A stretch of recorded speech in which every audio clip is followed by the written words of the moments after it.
10 বছর পর এক মৌসুমে 3 শিরোপা। বার্সার উদযাপনটা এবার তাই ভিন্ন আমেজের।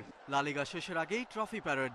জনসমুদ্র ঠেলে পথ খুঁজে নেয় ব্লুগ্রানা বাস, গায়ে লেখা চ্যাম্পিয়ন্স। কাতালুনিয়ার আকাশে বাতাসে কেবলই জয়ের সুবাস।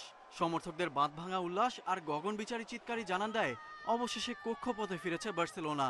এই উদযাপন সহসাই থামবার নয়। আসরের শুরুতে কল্পনাও করতে পারিনি 3টা শিরোপা জিতব। কেউই এই দলটার উপর ভরসা করতে পারিনি। আমাদের ভুল প্রমাণ করার জন্য পুরো দলকে ধন্যবাদ। বলিভিয়া থেকে এসেছি। ফুটবল বোঝার পর থেকে আমি বার্সা সমর্থক। দলের এমন সাফল্য ভাষায় প্রকাশ করা কঠিন।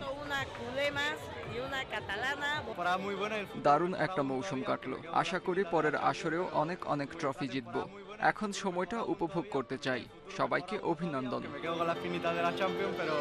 আসর জুড়েই দাপট দেখিয়েছে কাতালান জায়ান্টস। প্রতিপক্ষের জালে 4-5 গোল করেছে হরহামেশাই। কামব্যাকের গল্প কম লেখেনি। একটা সময় ধুঁকতে থাকা বার্সার ঘুরে দাঁড়ানোর নেপথ্যে কোচ হান্সি ফ্লিকের ট্যাকটিক্স।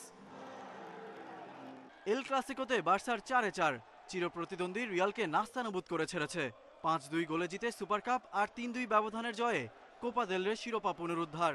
লিগে 2 দেখায় লস ব্লাঙ্কোসের জালে 8 গোল। মেসির বিদায়ের পর নিজেদের হারিয়ে খুঁজছিল ব্লুগ্রানা। অবশেষে ইয়ামাল রাফিনিয়াদের ম্যাজিক্যাল পারফরমেন্সে শোকেসে ডোমেস্টিক ট্রেবল। তবে আফসোস একটা থেকেই গেল, চ্যাম্পিয়ন্স লিগটা জিততে পারলে পূরণ হতো 16 কলা।